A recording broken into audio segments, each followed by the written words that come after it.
नमस्कार मेरे विद्यार्थियों, आपकी मंगल कामना के साथ और मैं आपकी नैतिक शिक्षा की अध्यापिका आपका ई कक्षा में हार्दिक स्वागत करती हूँ।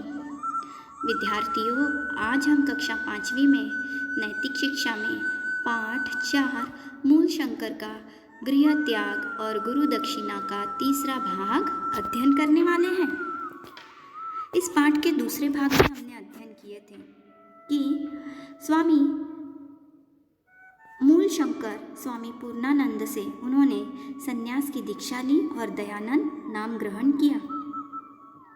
ब्रह्मचर्य का पालन करने के कारण भिक्षा नहीं मांग सकते थे। स्वयं भोजन बनाना आवश्यक था।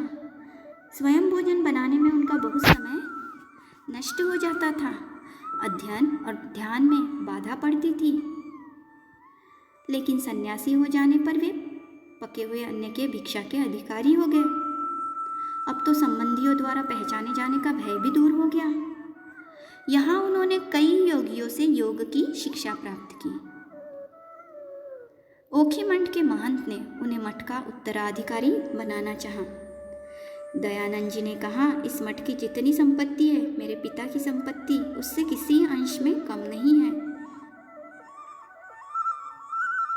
दयानंद कानपुर, इलाहाबाद, मिर्ज़ापुर होते हुए काशी पहुँचे और वे वहाँ 1 मास तक रहे। यहाँ से वे नर्मदा नदी के स्रोत की ओर निकल पड़े। नर्मदा की कटीली झाड़ियों वाले बीहड़ वनों में रीछ आदि हिंसक पशुओं का सामना करते हुए वे 3 साल तक कहाँ और किस तरह से रहे, यह किसी को भी ज्ञात नहीं है। इसी समय सन 1914 का स्वतंत्रता संग्राम हुआ।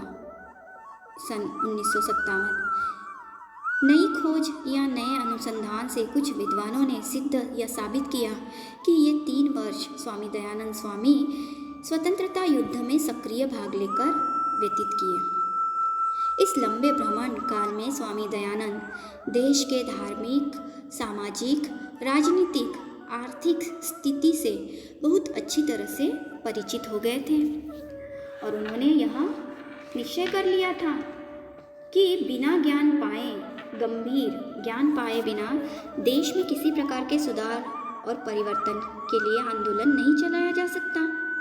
फलतः वे मथुरा से दंडी स्वामी विरजानंद की सेवा में पहुँचे और वहाँ लगभग 3 साल तक गहन अध्ययन किया और इस समय उनकी आयु 30 वर्ष की थी। जब उन्होंने दंडी स्वामी की कुटिया का द्वार खटखटाया तो द्वार को बिना खोले ही दंडी जी ने भीतर से सवाल किया, कौन है भाई? तब दरवाजे के बाहर खड़े दयानंद कहते हैं, मैं कौन हूँ यही जानने के लिए तो आपके शरण में आया हूँ। दयानंद के इस उत्तर से गुरु समझ गए कि यह सच्चा शिष्य है। निस्संदेह गुरु ने उनको उनका अभीष्ट ज्ञान प्राप्त करा दिया। शिक्षा के पूर्ण हो चुकने पर जब दयानंद गुरु की प्रिय वस्तु 1 सेर लौंग लेकर गुरु दक्षिणा देने के लिए उनके सामने पहुँचे तो गुरु ने इस दक्षिणा से संतुष्ट न होकर उनका सारा जीवन ही गुरु दक्षिणा में मांग लिया। जब स्वामी दयानंद जी गुरु के पास गुरु दक्षिणा देने के लिए जाते हैं और गुरु दक्षिणा में 1 सेर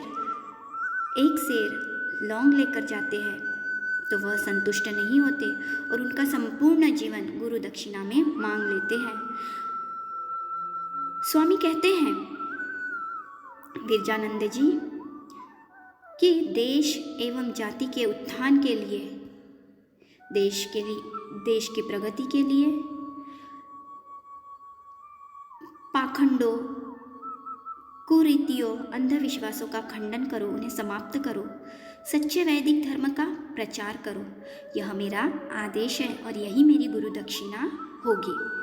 गुरु भक्त शिष्य ने गुरु की आज्ञा के सम्मुख सिर झुका दिया और स्वामी दयानंद देश तथा समाज को अंधविश्वासों की बेड़ियों से मुक्त करने के लिए और निर्भीक भाव से सत्य धर्म का प्रचार करने के लिए निकल पड़े।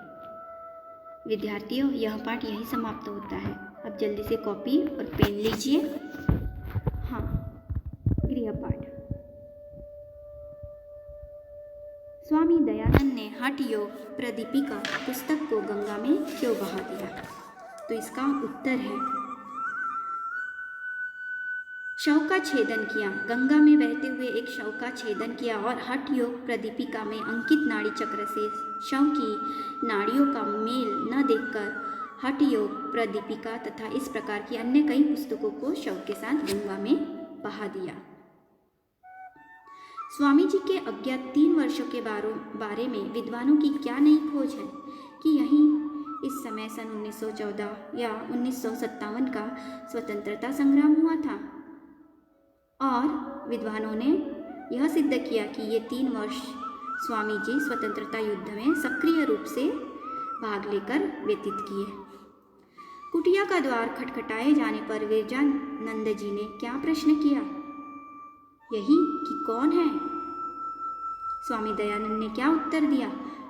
यही उत्तर दिया कि मैं कौन हूँ, यही जानने के लिए तो आपकी शरण में आया हूँ। स्वामी दयानंद गुरु दक्षिणा में क्या वस्तु लेकर गुरु के पास गए? 1 सेर लौंग। दंडी स्वामी विरजानंद ने दयानंद से गुरु दक्षिणा में क्या मांगा? कि देश एवं जाति के उत्थान के लिए पाखंडों, कुरीतियों, अंधविश्वासों का खंडन करो और सच्चे वैदिक धर्म का प्रचार करो। यही गुरु दक्षिणा में मांगा। पूर्ण विश्वास है मुझे विद्यार्थियों कि आप यह गृहपाठ अवश्य पूर्ण करेंगे। अच्छा, अब एक नए पाठ के साथ मैं आपसे पुनः मिलने आती हूँ। धन्यवाद।